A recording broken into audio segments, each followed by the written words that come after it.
Thank you, Madam Speaker, and I am tremendously honoured to be standing here with you today. In respect for, great respect for the Indigenous people of this province, I especially want to recognize the people of Treaty 8 on whose traditional territory my riding of Lesser Slave Lake exists. So with that, Tanse, Mio Kisagao, No Tawinan, Kisimanatu, Nanaskmwen, Kakiao, which we all have the translation there for.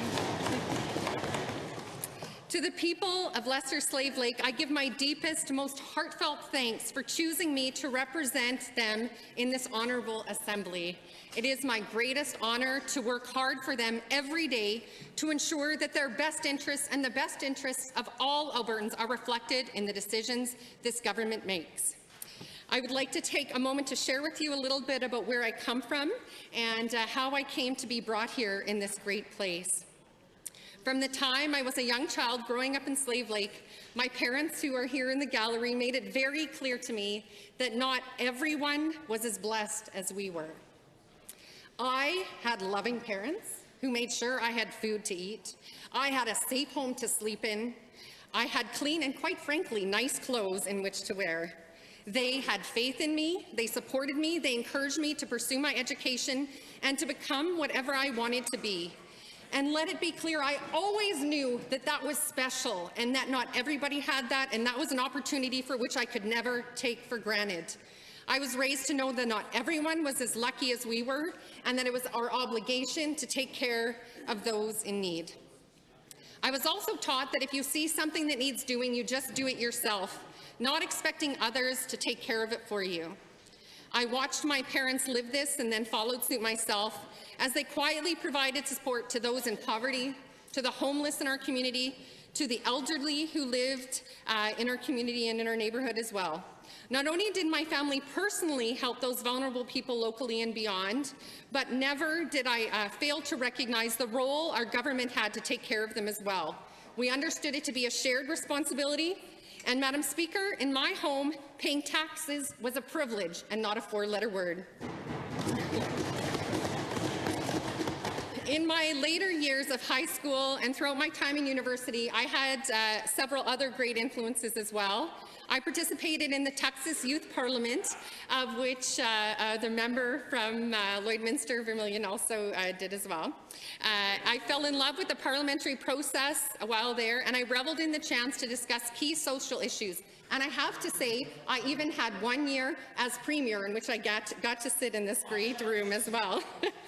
Spending time with young Albertans from across the province with varied perspectives, many who are amazing friends to this day, and they helped me grow as an individual. My career as a nurse furthered my vision and understanding of what caring for our vulnerable meant. My understanding of population health made it clear to me that factors such as education, income, discrimination, housing, and the environment often have a much greater impact on health than our healthcare system actually does. I began to see the systemic issues that needed to be challenged. One organization I saw strongly advocating for improvement of our healthcare system and improved health outcomes for Albertans was the United Nurses of Alberta. I then became president of UNA Local 315 and became actively engaged in the work within the labour movement to improve the equality of all Albertans. Being a part of UNA was very empowering and eye-opening, and I'm still very proud to call those men and women sisters and brothers. Over my first 17 years as a nurse, I became more and more disturbed by the systemic issues I saw, especially by the failure of our society to take care of our elders, for whom I had been given great respect. The straw that pushed me over and led me to this place here was listening to my colleagues who worked as nurses cry in moral distress over their inability to work in the system to take care of the needs of the people they were responsible for. And Madam Speaker, that is why I chose to run for Alberta's NDP in the 2015 election. I owe a huge thanks to those who helped me get here today, several who are here with us. Again, I mentioned in my introductions Chris Brown, who worked so hard as my campaign manager, tirelessly pulling it all together so I could focus on being a candidate. Sean Woodard, who again traveled many times to help me around and has always been a great friend, along with his wife, Sandra. There were so many that helped up. I cannot name them all, but a quick shout out to Nicola, Len, Gail, and Phil, and others. And of course, always my greatest fans, my parents. And then, of course, there are the more passive supporters who were my children, aged 16, 13, and 6, who always and forevermore deserve my thanks for their patience as they share their mother's time with the people of this great province. Now, on that note, I want to take some time to talk about the amazing constituency of Lesser Slave Lake.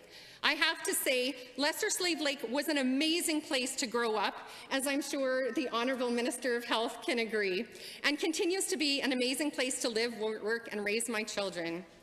Covering a vast portion of central northern Alberta, it is incredibly diverse in its landscape, in its industry, and in its people. I am proud to share the territory with 12 different Treaty 8 First Nations and 3 Métis settlements. Communities that are rich with culture, face significant challenges, many due, of course, to the legacy of residential schools, but are filled with strong, resilient, welcoming people. I have been humbled by their faith in our government to form a new relationship and to deal with the substantial concerns that exist, and I look forward to making continuous progress on this as a government. Lesser Slave Lake's communities are home to so many strong and resilient people, from Banana Belt to Smith, from Foss to Red Earth Creek, and the generous, caring people I serve successfully deal with the challenges that living in Northern Alberta present, from isolated communities, and of course dealing with fires and floods and droughts, and they have tirelessly worked to make our northern area grow and prosper.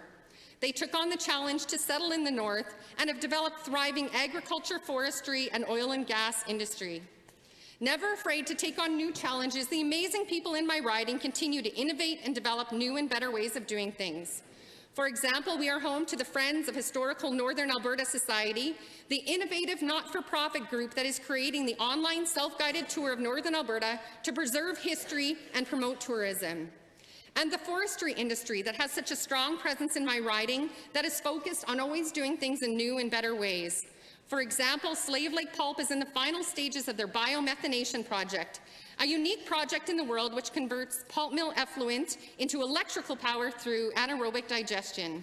This on-budget project uses Canadian technology and is only one small piece of the renewable energy projects happening throughout the forestry industry in our province. We also are home to the Northern Lakes College. It's centered in my riding, which has taken on the challenge of offering innovative post-secondary education programs to meet the needs of the northern community it serves. A model very different from other colleges. It addresses the isolation of many northern communities for whom leaving the community is not an option, and have taken distance education to a new level in many ways. And I'm very proud of that organization, and I'm happy to support the Minister in Advanced Education with the ongoing support. I'm also proud of the innovative healthcare solutions being developed for rural Alberta and piloted in Lesser Slave Lake. Our primary care centre in Slave Lake offers truly collaborative care with physicians, nurse practitioners, nurses, social workers, chronic disease management specialists, physiotherapists, and a whole host of other health practitioners co-located to offer comprehensive care, truly modeling the right provider in the right place at the right time. This model has not only allowed the same-day access to primary care, but has also greatly facilitated staff recruitment, such a huge issue in rural Alberta to which we are tremendously responsive to, and has resulted in cost saving for Albertans.